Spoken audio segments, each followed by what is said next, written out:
Thanks for joining us on another ride on the show. It's a beautiful weekend here in Nigeria, and we are up bright and shining. Welcome to Live from Abuja on TVC News. Sit back and relax. I am Ademola Lawrence. It promises to be a beautiful show today, so relax and journey with us. I am Habida Lawal. I think it will be an interesting show that we'll have today, and one of which over the week, the All African Games has been bustling. The internet has been bustling so far. Nigeria has been doing well, second on the table.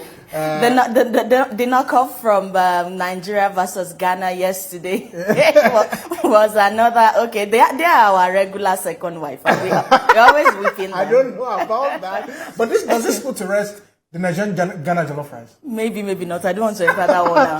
Let's begin the show by reminding you that it's almost 2 years after Kuje jailbreak in Abuja. And as we speak, about 422 inmates are still on the run, including 64 Boko Haram members.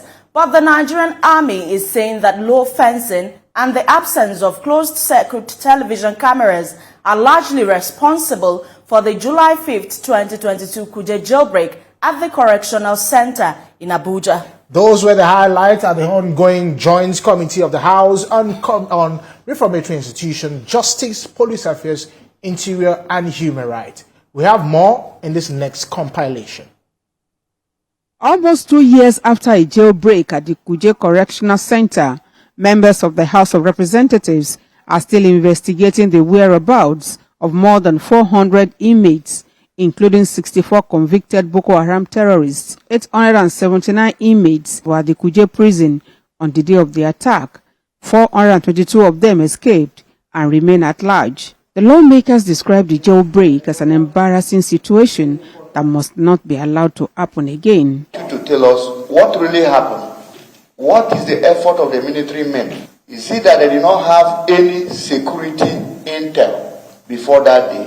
The representative of the Chief of Army Staff said after the prison break, the Army observed that the place where Kuje prison is located is more of a built-up area. Also observed issues of low fencing and the CCTV camera absence within the general area.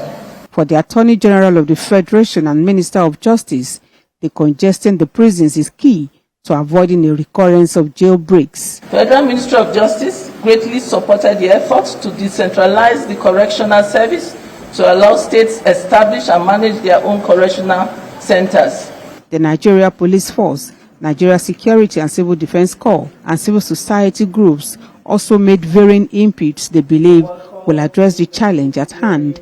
The INCOS maintains 265 custodial centers across the country with the capacity of 64,192 against a total inmates population of 78,519 as at 18th of March 2024. The Joint Committee calls for synergy among all security and paramilitary agencies to guarantee the safety of inmates and put an end to jailbreaks in Nigeria. We should all join hands in making sure that the rest of the inmates that have not been arrested and put back in custodial service should, as a matter of urgency, be retrieved. The lawmakers assure them the Parliament will assist in setting machinery in place for the decongestion of correctional centers. Jokeyadsa, TVC News. Away from that, in a world of over 7 billion people, is it possible for artificial intelligence to take away human responsibilities? But also remember that the evolution of AI has been a remarkable journey with countless breakthroughs and innovations propelling the field forward. Yes, from its humble beginnings in the 1950s to the sophisticated deep learning models, we see today AI has transformed industries and our daily lives in ways that were once unimaginable. Now, with all the achievements of AI, is it really true that a particular technology is a threat to human activities, especially in the area of jobs? How many AIs can replace human beings? Some of these questions are begging for answers as we speak. But first, Let's hear what some Nigerians have to say on the matter. Take a listen. Waits for nobody. The world will not wait for anybody. The world will keep progressing. It's there for us to move with the world, or we're dropped behind. So it's not about whether we don't have enough jobs and then something is coming to take over our job or whatever. So the world is not respecter of people who are not innovative. People like what the artificial intelligence will do is to be creative, to be imaginative, to be dynamic. So if you go and sleep behind and say, yes, somebody will going to take my job, and then, so if they take your job, for instance, there are eras when what we use as Africans are paints. Later on, the technology of tiles came in. You understand that? So if you are a paint maker, and you realize that they are moving to the world of tiles, why don't you diversify? Do 20% painting, do 80% tiles. If they move a little bit, there were times when we were using ceramics. Ceramics are no longer in vogue. For us as Nigerians, it's not that wonderful for us now, because we are talking about creating an enabling environment where people can be able to be employed. So people have not yet been employed enough, let alone talking about artificial intelligence. Yes, it's good. We're not against it. But for now, it should not be what we should focus on as Nigerians. We should focus on creating an enabling environment as government, to encourage private sector, to encourage industries, to encourage businesses to drive so that they can be able to employ unemployed youths. Joining the discussion is the Chief Executive Officer of CHITHUB, Engineer Michael Agbogo. You're welcome. Thank you for having me. Now, artificial intelligence has been in the technological space for a while now. How do you think we as humans should be adapting? That's an interesting question, because now we talk about robots and then humans in a conversation as if they are two separate, entities in it. But what's interesting is artificial intelligence has been here, or the notion of it has been here for a very long time, since the 1950s. Wow. They've always tried to mimic, human intelligence with robots, and that continued to develop and develop. But what really made it to explode, if I'll put it that way, is the availability of data.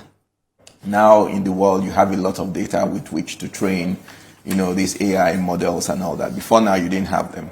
Then also computing power has increased. You have more supercomputers. So all this put together is what you are seeing right now. And it's so entrenched in it that, most of us don't even notice it. When you use Google search, you're actually using AI. When you use Google Maps, you are using AI. And it has really, become very deep into our society. And it's only going to evolve, because I see it, we are just at the starting point. What people will do, what nations will create from it, will truly be amazing. So I wanted to ask, some of us over time has been using some of these apps, just like you mentioned, Google, and we seem not to know that these are AI programs. At what point do you think that, we need to start getting to know the difference between when you think that you're just Googling and it is AI that is answering you? I think behind every great product is a fantastic user experience. Yeah. The goal of the maker of the product is to let you not know. Meaning it will be so seamless that you'll not even know that it's AI that you're using. So it's always the goal of a great product to make it seamless, the transition between when it's a human and when it's AI. I think the dimension or the aspect that people have that clear differentiation is when you're interacting with robots. Now you have the robot delivery vans in Europe, you have the robot dogs, and you have all those kind of things. For that one, you have a clear experience that this is not a human being, and for the humanoids. But integration into products, apps, cameras, and all that, you will not notice the difference. You just see things happen. How they happen, you don't know. When you take a picture and it tries to, get the faces of everybody in the picture and tag their names, all that is AI. That's the goal of a great product. In your own opinion, what are the long-term effects, and also maybe there are ethical implications, and what are the things we should be looking out for some of these AI activities, especially what we use it to do? Okay. So in my opinion, AI is a tool, right? Like every other tool. I'll give an example. I think it's Denmark, somewhere in the old centuries. They invented the axe. Before then, you'll probably be using a knife to cut wood or something like that. So they invented the tool called an axe. And the axe allowed them to be able to, work with wood better. They're able to cut it faster, able to make better firewood. So because of that tool called the axe, they developed, how to carve wood that they could make boats in it. And then you'd see that on the positive side, Denmark grew in terms of shipping, because they were able to make a lot of ships. They became the world leader in that just from that tool. But on the flip side, that tool now became the main war tool. And then, the casualties and things that they did during wars became horrendous because of that tool. So like every other tool, there will always be two sides to it. And that's what you're talking about. There's the positive side where we're able to, use AI to improve productivity in terms of the cost of how we produce food. You can actually produce food much, much faster and cheaper using AI. But on the flip side, if it gets in the wrong hand and it's not regulated, it could also be used for evil. So like every other tool, it needs to be carefully considered, carefully regulated without hampering innovation. Because there's a way you can regulate that you hamper innovation, and you won't get the best out of it. So to answer your question, it's a flip side of, this coin. Okay, so you talked about hampering innovations. You are a tech person. Correct. So just imagine that AI is taking over your own job. Your own job. Do we need to start getting scared that, AI is actually taking over our jobs, I know there are some jobs that are sacrosanct that humans have to be the one to carry them out. Yes. Now, but majority of what we're seeing all around the world now is that AI is actually taking over some jobs. How do we need to start, making ourselves align into that, or is this something that has come to stay and that's come to stay? People are working remotely now. Okay, so let me give another, story or analogy to that. I was in Cape Town some time back. And there's this, statue somewhere in Cape Town that represents a strike that happened sometime a long time ago. Yeah. And what was the strike about? It was the horse and carriage people that used to drive people with horses, protesting that this new technology of a car is coming to take away their jobs. And there was a big protest and all that. And we can all see the outcome of that process.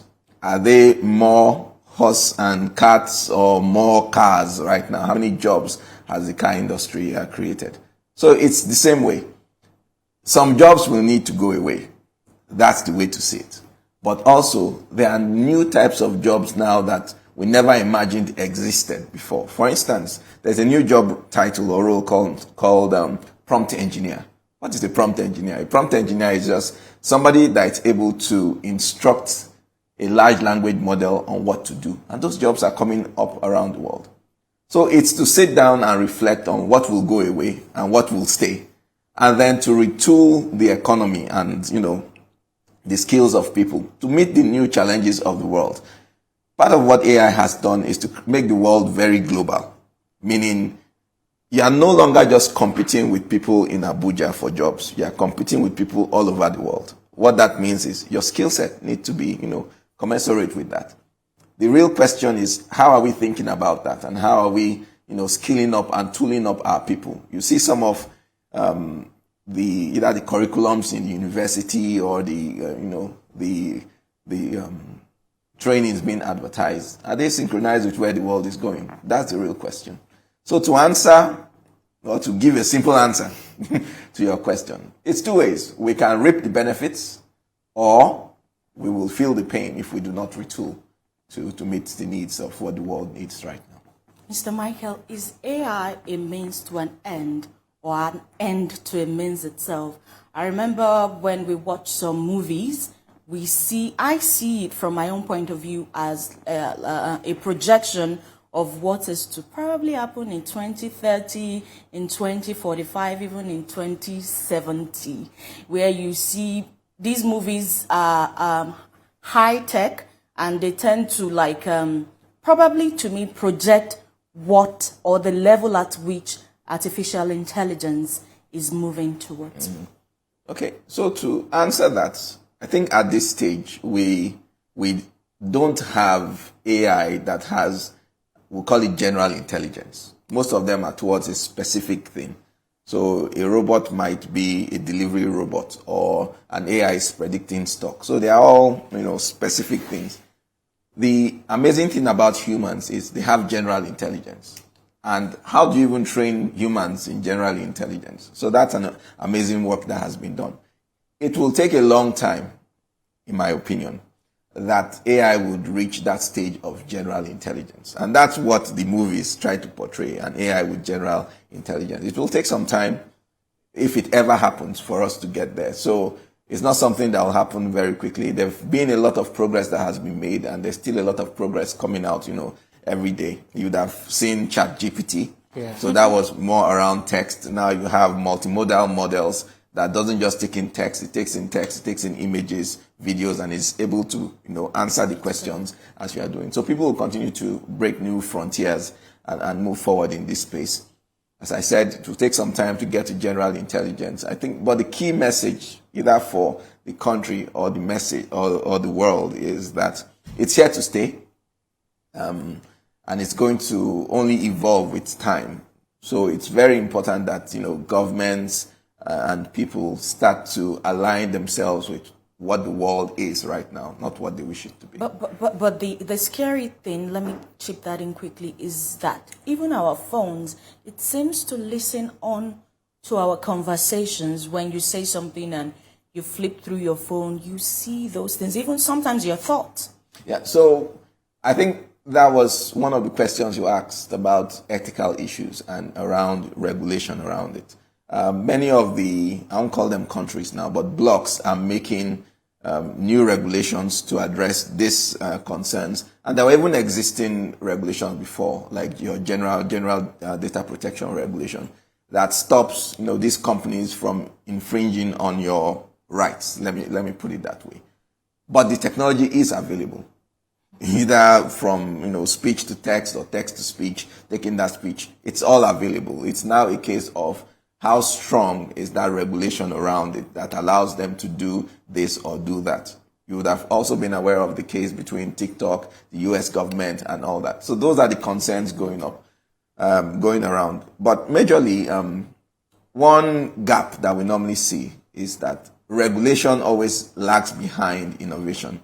So innovation goes very far before regulation comes. Innovation goes very far before regulation comes. So we need to have a forum or a means where, innovators and regulators are constantly speaking, with innovators, educating regulators on what they are doing, and also, the best practices around that for regulation to be able to follow. But you usually see that disconnect amongst it. So while you were talking the other time, I was just trying to think around in my head, like, okay, when you spoke about how jobs, of course, might be lost at the end of the day. So I want to take it from this analogy. Even the Bible says the poor you will have with you. So is it the people that will not buy into this AI stuff? Let's say from somebody who is there to deliver a job at Okogoma, for example. The man who is delivering the job is using his bike. Yes. Are you going to tell me if that man loses his job as a result of the fact that AI, a robot, is going to deliver that job in Okogoma? What happens at the end of the day? Will depression not come in? People will lose their job. How do we? It has more security implications. Yes. How do we, match up that gap? Because if you are because you people are always coming, these tech people are always coming to us. Robots will take over. This will take over. People will lose their job, means of livelihood. What happens? Depression comes in. But how do we match all of those things together? So, as you said, the role of the innovator is to innovate. Yes. To make things better, faster, cheaper. And you can't stop that. That will always happen. But are you also putting the consideration that some people will not be able to do that? That's why I started with the roles of people. Okay. The role of government is to ensure that there is a balance between that innovation and the consequence on the economy. Exactly. And on the consequence on the economy, as I said. So we call it's an unavoidable evil. Whether we do it or it's someone from some another country that does it. Yeah. The world has changed and people need to change with it. So to answer your question, any job, right, that is very monotonous, repetitive, can easily be replaced. Easily be replaced. As you said, the delivery guy. Right now in the UK and in Europe, you have those delivery robots. Yeah. You order your stuff from an app, for instance, a pizza. It's a robot in the kitchen that cooks the pizza and puts it into a package. The robot from that kitchen goes on the road by itself using GPS to your house. Exactly. There's no human in that chain. Exactly. And that's in Europe. Now, what will be the consequence of such things in Africa, where we have a very large population of unskilled people? I always make this argument that the biggest issue with a country like Nigeria, where we have so many people, is our inability to make that population productive. And that's where the game changer is. We know that whether we like it or not, there'll be an energy transition. Exactly. We are going to move to cleaner energy, whether it's now or in the future. Our major revenue is still on hydrocarbon energy. But what deliberate efforts are we doing to be competitive in that sense? What deliberate efforts are we doing to retool our people to this, new knowledge economy? The truth is, if we do fail in that fight, the consequence that you are trying to avoid will happen. So what the onus is on us to ensure that we don't fail and we retool ourselves. If we take a country like India, and you see what they are doing and how much resources and effort they are committing towards improving, the level of skills of their people. So now if you go to any of these top companies, tech in the world, it's Indians everywhere. If you go to petrochemicals, it's Indians. If you go to medicine, it's Indians. Indians, are they smarter than Nigerians? Definitely not. But there's a deliberate, effort, or there is a conscious step, or conscious steps are being taken towards ensuring that happens. And that's really the key to this, to ensure that we retool our people to fit into the new world. Talking about retooling our people to fit into the real world, Nigeria, we don't take it away from us, whether you like it or not. In Africa, maybe after Egypt, Nigeria should be the next tech hub in the whole of Africa. Maybe after Egypt. Correct me if I'm wrong. If that be the case, what exactly do we need to do to match up with the rest of the world, in terms of trying to make sure that, tech-wise, Nigeria is making use of tapping into that potential? We can't say we are not tapping into the potential, but, like you said, regulations and all of those things will make it work. But it looks as if we're still lagging behind. How do we match up? Just like you said, the Indians are not smarter than Nigerians, but they seem to have something going for them. So how do we match up in that regard? I think first your answer is, to an extent, is obvious. You see that when Nigerians live here and they go into other societies, they do very well. If you go to any country and you check any industry and you look at the top executives in anything, you always see Nigerians there, but they're all outside here. What that means is, first focus is on the environment here. We normally have a saying that even if you are the best fish in the world and you can swim a lot, if you are swimming in polluted water, you still die anyway. Exactly. So the first thing is the environment. I normally say that policies should reflect realities, not what we wish. So if we say that we want to be the tech giant in Africa, that's our wish on this side. On the other side, What are we doing towards that? Go check our, let's say, tech or STEM curriculum in our universities or in our secondary school. Does it match that ambition? You start to get your answer from there. So it's that reality of saying what we have currently doesn't work. Much. We need infrastructure. We need constant power. If you are going to be in tech, you need power. We need cheap and affordable internet to be there. We need education that is good quality.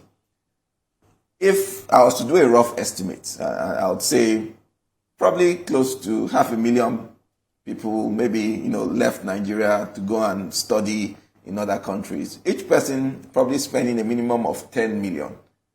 10 million times 500,000, how much is that? That has gone into another economy to develop that economy. That's almost like 500 billion now. What do they have in that economy? Because at the end, when you get there, most of the lecturers are still Nigerians. Yeah. Imagine if that had been invested in the Nigerian educational system and those people were doing it here. So it's that, sitting down to really think deep about what we are doing and the policies around that. And once we get it right, then we will take our rightful position. Thank you very much, Mr. Michael Abogo. Thank you very much. Really appreciate it. It's a conversation that needs to continue. Nigeria needs to match up with the rest of the world in terms of technology. Thank you, and thank you for joining us. Thank you very much. Now, the removal of fuel subsidy in 2023 seems to be responsible for the hike and price of not only the premium motor spirit, but also in the cost of transportation, leading to soaring food prices. However, on the flip side, it opened up innovative ways to still get people moving around through introduction of electric vehicles and also the conversion of vehicles from using petrol to compressed natural gas. This presidential initiative started with the vision to not only reduce cost on fuel, but to help protect the environment. We have more in this piece. The subsidy in 2023 brought an increase in the prices of petrol across Nigeria. To cushion the effect, the federal government established the presidential CNG initiative, a component of the palliative intervention to provide succor to the masses by reducing energy costs. 6 months down the line, the steering committee says they have been able to make a great strive in achieving Mr. President's initiative. Today, it is extending the initiative to the Nigerian Army to help in its fight against insecurity. 11 Army personnel will undergo a 2-week training on the conversion process, while 16 vehicles belonging to the Nigerian Army will be converted from the use of fuel to the use of CNG. With the introduction of the compressed natural gas, it will enable cost-saving measures for the Army. It will enable us deploy faster. It will enable us channel resources to other areas, thereby enhancing security of the country. We started out in October. We only had 7 conversion centers in Nigeria. Today, between our affiliates and the core partners, we have over 21. We hope to double that to almost 45 by May 29. We also are having an increased number of investments in the refueling centers. We're going to have almost 100 of them before the end of the year. The initiative, they say, will not only reduce operational costs, but will also help contribute to cleaner and greener environment for all, while enhancing capacity and operational effectiveness. Cost you like 80,000, but by CNG it's only 15,000. That translates to 70% cost reduction. The NITT and the CNG committee are partnering with a lot of stakeholders, not only government institutions, even the private sector. To train the engineers that will be working on the conversion, or whether it's to provide some of the gas requirements, or whether it's to provide some of the, the appropriate platform. Ajokuta is sitting on, 24,000 hectares of land. So some of that land can be designated as a CNG park. It is hoped that the conversion and training, which is being flagged off, will offer the much-needed boost that will make CNG an alternative source of fuel more attractive to stakeholders. Well, live from Abuja returns. We still have more for you in entertainment, sport, and politics. Don't go anywhere. We'll be right back.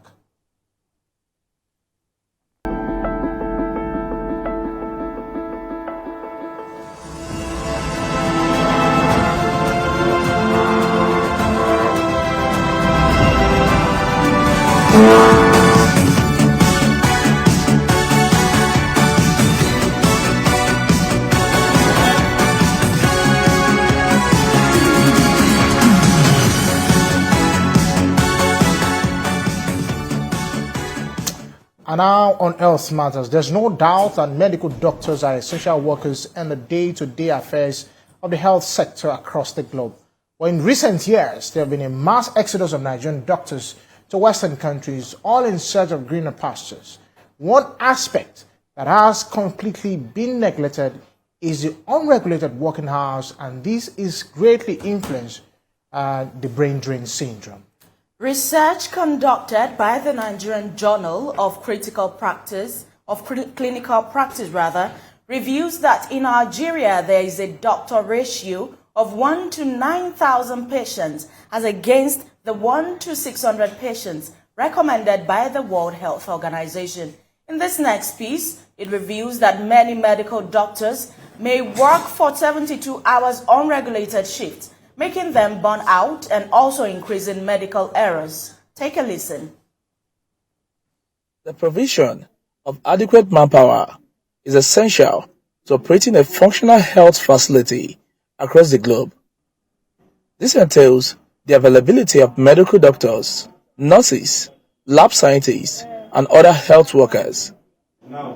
But in recent years, Nigeria has been experiencing an increase in the number of its indigenous medical doctors leaving the country for other Western countries in droves.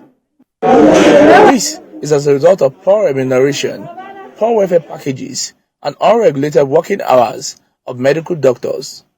One aspect that has completely been neglected, which is taking a toll on the mental health of practitioners, is the unregulated working hours, and this is greatly influencing the brain drain syndrome in the country.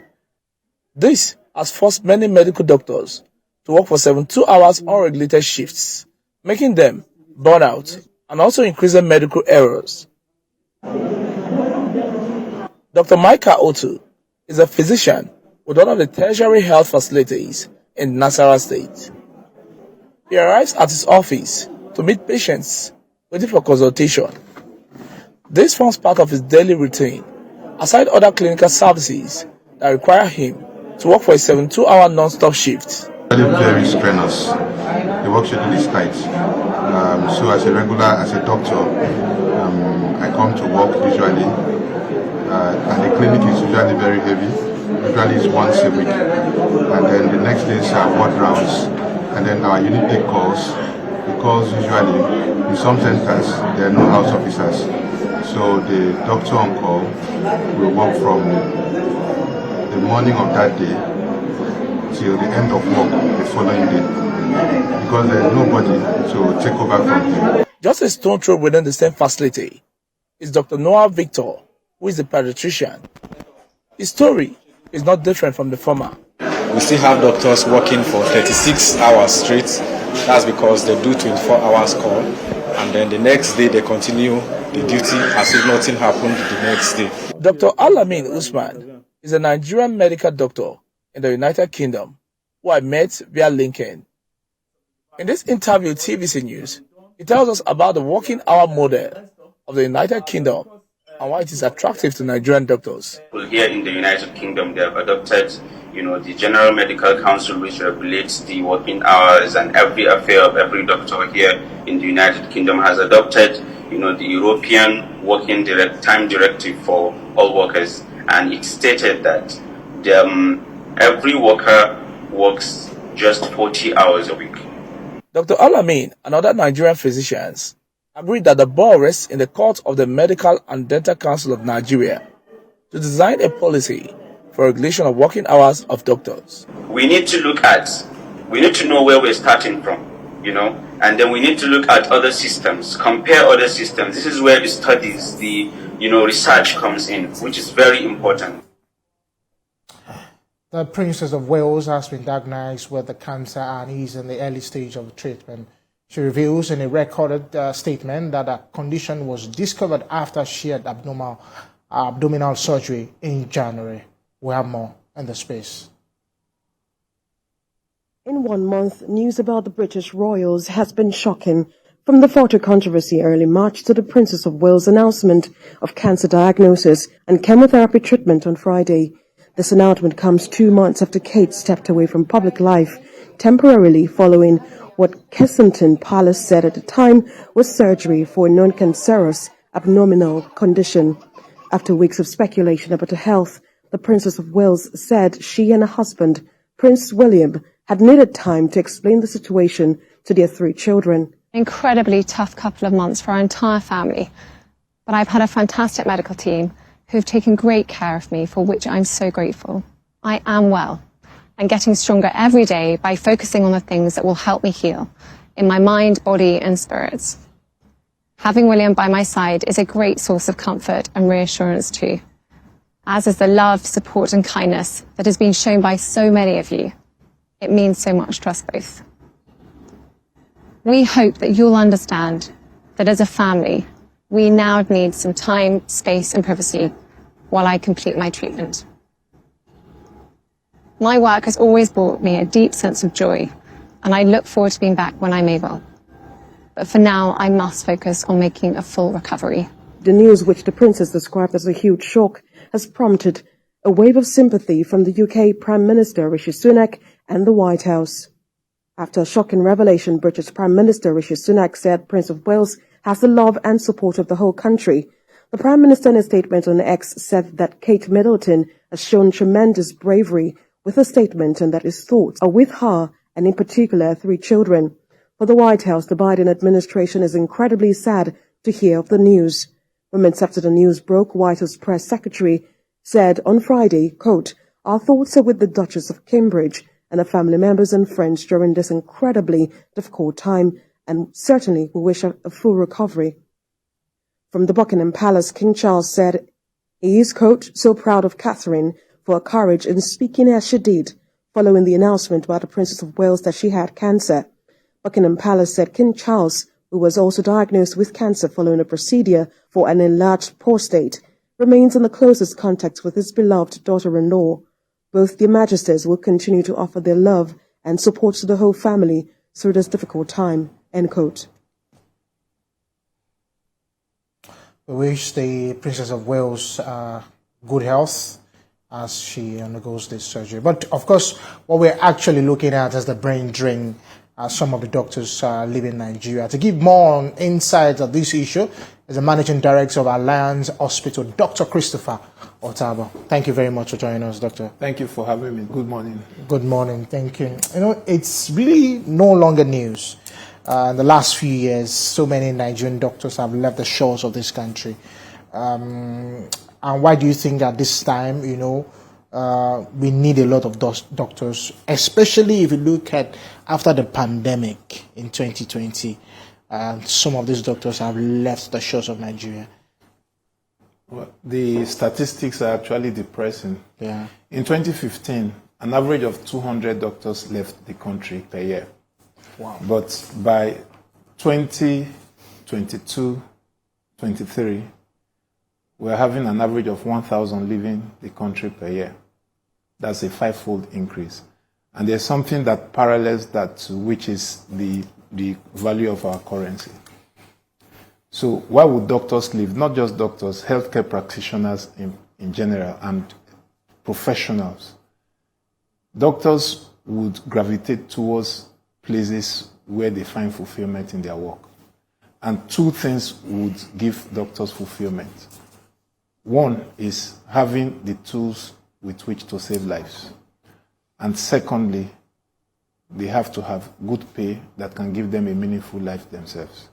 If a doctor is paid all the money in the world and yet he doesn't have the tools to save lives for which he's trained and he's seeing people dying every day, he will leave. So these are the 2 critical things, and we must look into them in order to stop this, because it's a disaster waiting. People didn't know that Nigeria was in economic crisis until the bubble burst. Now we are in health crisis, and if nothing is done in a few years, the bubble will burst in the health sector. You know, I just wanted to follow up on that question. Economic crisis is everywhere in the world. You know, yes. It's not new to Nigeria alone. But how do you think that we need to start thinking about human life first? You know, yes, I know everybody wants to get paid, but the human lives are also very important at this particular point in time. Yeah, you, as a doctor or a healthcare professional, you must save your life first. When you are in the plane and they say, look, if there's a problem, put your oxygen masks first before you save others, even if it's your child.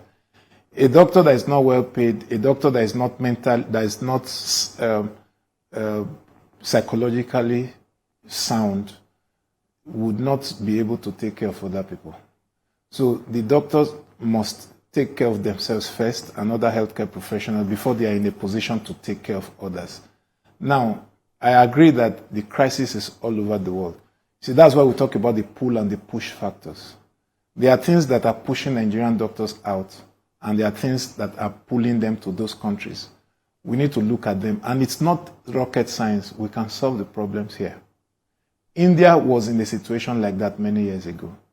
And today, Nigerian patients are going to India because the brain drain and medical tourism, they are twin evil that are affecting the country, and they are intertwined. But today, what's happening? Nigerians and other nationals are heading for India for medical care. Why? There are doctors all over the world were encouraged by their governments. They got cheap loans.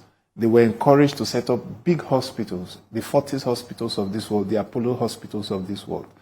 And they set up moments of brilliance, excellence across India. It's not as if there are no healthcare challenges in India. But these hospitals that have become center of excellence have been able to solve their own critical health issues, and they are also bringing in people from outside India, and it's giving them so much money. Nigerian government can do that. I know that the government does not have money, but they have goodwill.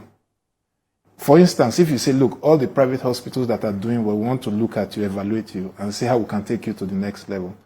We want to give you free land to build state-of-the-art hospitals. And we want to, we will not give you money, but we can guarantee loans for you. I mean, before you know it, you can have 20 of those hospitals across the country in all geopolitical zones. It's not the type of privatization that they do where they give people who don't have capacity private establishments, when they take government establishment and give it to private sector. No, you profile the people that you are going to support. And in a short while, you're going to have a lot of activity in the health sector. And Nigerians abroad will start coming back. And we'll be able to tackle medical tourism.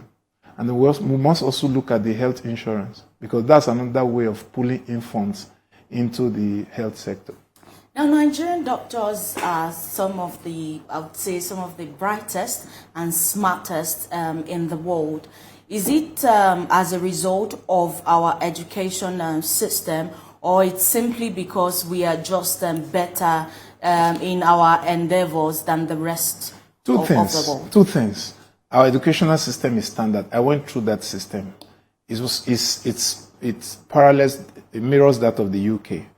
And secondly, the tenacity of our doctors. Look, in 2010, I wrote the Australian Medical Council exam, and I passed it first touch. When I went to the internet and I see some Indians or Pakistanis struggling to write it 7-8 times, and then I was scared at first, but when I wrote the exam in London, I passed it first time. 2010, that's 14 years ago. Yeah. Up till last month, I still got a letter from the Australian Medical Council requesting me to come. Wow. But I choose to stay, despite all the challenges. Yes, so we are good. Nigerians, if you take all the Nigerian doctors out of the UK health system, it will collapse. If you take Nigerian doctors out of the American healthcare system, it will collapse. Because Nigerians have migrated to those places and they find them to be fantastic doctors, both in terms of learning and character. So we are doing great things all over the world, but we must care for our own people. Yeah. And that's why we need good leadership from the government. This government is doing a lot, I must admit, in terms of healthcare. Okay. But they need to galvanize all that they have to be able to, to give clear leadership. And there must be clear plan, strategic investment and plan to reverse this trend. Otherwise, the dam will burst and it's going to be a big problem for the country. When you talked about the fact that, first of all, congratulations. I think that's a big feat. You're one of the few Nigerians who would have that kind of opportunity and still stay back. I think that's a big thing. Thank you. You understand?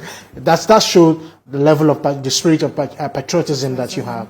But how do you think? What urgency do you think we need to be doing to change the tide? I know that the government. I was listening to the Minister of Health and Social Welfare, where he was saying that policies that they're doing is trying to make sure that health workers, doctors come back to Nigeria.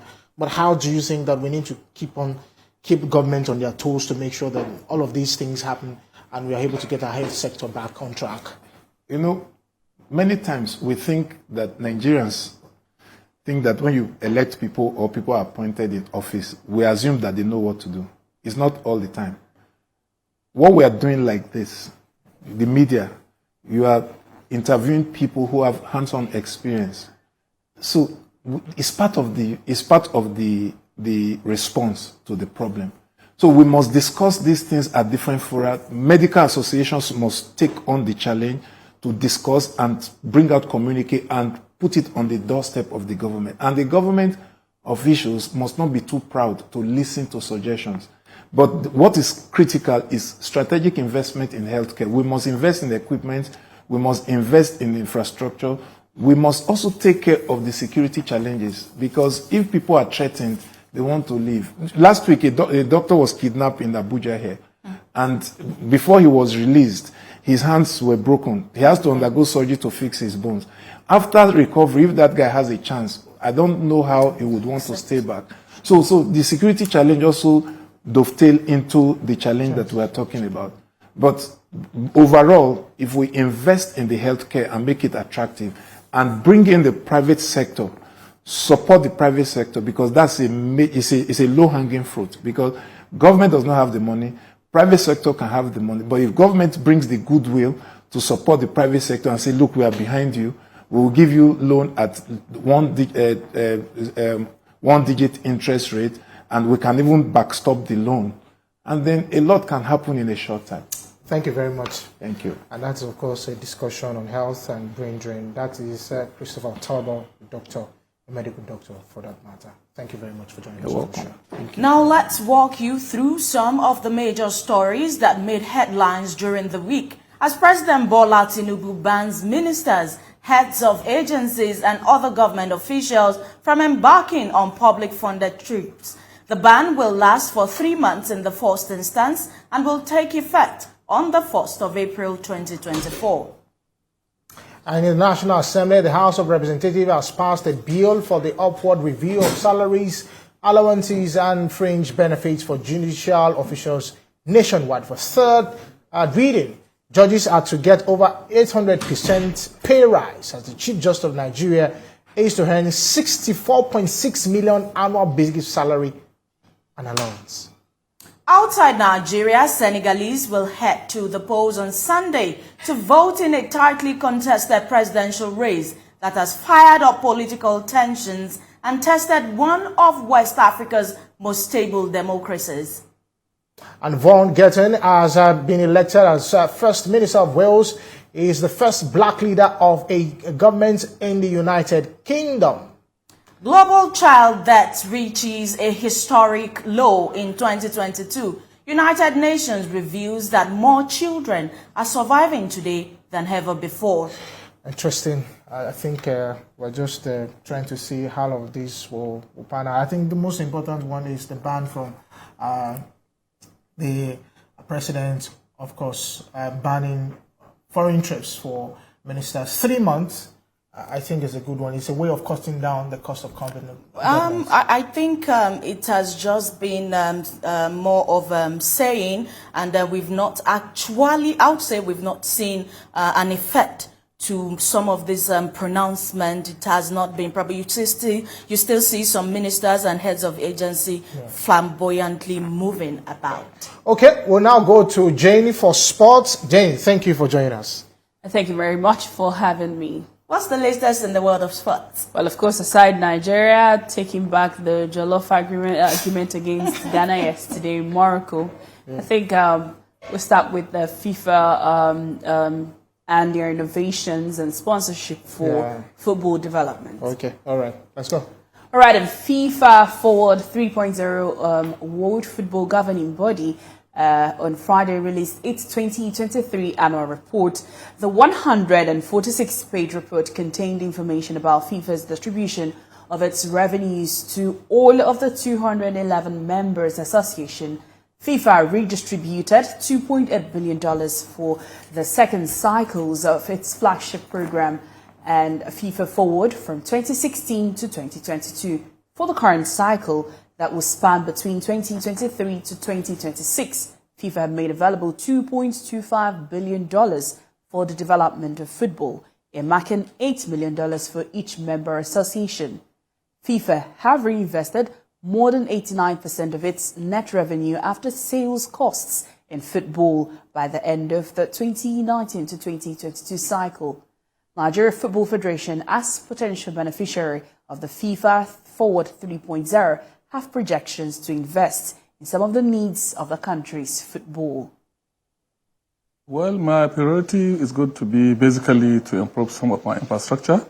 Then I'm also looking forward to see how I can come up with a hostel that I can be keeping some of these young talent that we're trying to develop, because it takes me a lot to spend a lot of money taking the young kids to hotels and rest of it. So apart from that, to see how we can get them a good training pitches that they can exhibit their talent for us to explore out of it. That is what we are trying to do with the next cycle of art. 26 academics have challenged the International Olympic Committee's framework on its inclusion of transgender athletes in sport, noting that it does not protect fairness for women nor align with scientific or medical evidence. The group of academics published a paper in the Scandinavian Journal of Medicine and Science and Sports, saying that the decisions on eligibility for female competition must consider male development rather than testosterone levels. The IOC framework on fairness, inclusion, and non-discrimination on the basis of gender identity and sex variations is a document produced to guide international sports federations when establishing their own rules. Global governing bodies for cricket, cycling, athletics, swimming, and chess have tightened their eligibility for elite women's competitions over the last couple of years, while other sports at international and national level allow transgender athletes to compete in women's sports if they can show reduced levels of testosterone. The document explained that the framework's position that federations make no presumption of advantage due to an athlete's transgender status ignores the post-puberty male permanent advantage. That's the stories we're monitoring in sports this morning. Well, to some entertainment news now. In a heartfelt announcement that has taken the music world by storm, global superstar Beyonce gears up for the release of a highly anticipated 2024 album, Act 2, which she boldly proclaims transcends the traditional confines of country music. She embarks on the 10-day countdown to the album's release, sharing a profound message with her fans on Instagram, reflecting on her journey, the groundbreaking success of her singles, and her vision for the future of music. And Hollywood star Idris Elba is set to direct a Lagos-based short film titled Dust to Dreams in a collaboration with Nigerian filmmaker Mo Abudu.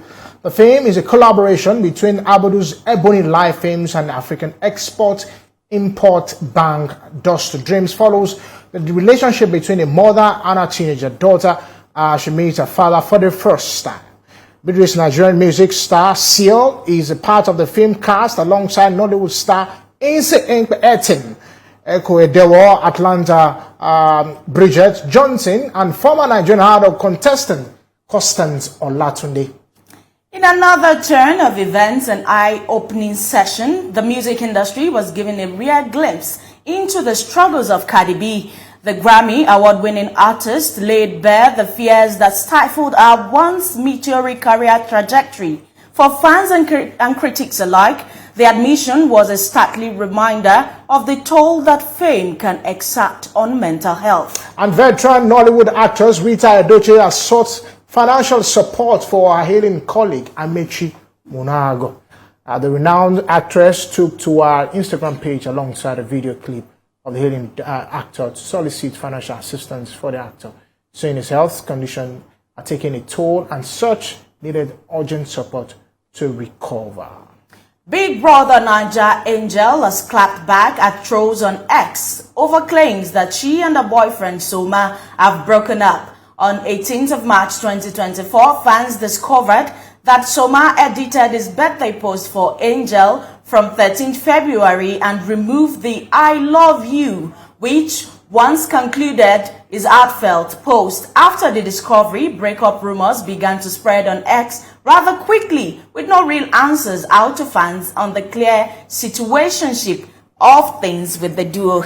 I think the last part for me was the situationship.